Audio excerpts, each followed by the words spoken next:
एक दिन गर्म दोपहर को हैदर काम से वापस आ रहा था। सूरज बहुत तेज था और रास्ता सुनसान था।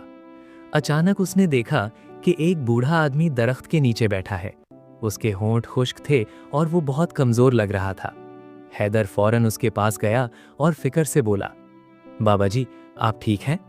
बूढ़े आदमी ने धीमी आवाज में कहा, बेटा, बहुत प्यास लगी है। अगर थोड़ा सा पानी मिल जाए तो जान बच जाएगी। हैदर फौरन करीबी कुएं की तरफ भागा। उसने अपने लोटे में ठंडा पानी भरा और बूढ़े आदमी के पास आकर उसे आहिस्ता आहिस्ता पानी पिलाया। बूढ़े आदमी ने पानी पिया तो उसकी आंखों में सुकून आ गया।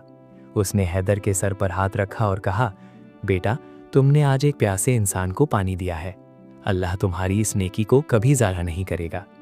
हैदर मुस्कुराकर चला गया। उसने ये काम सिर्फ इंसानियत और अल्लाह की रज़ा के लिए किया था।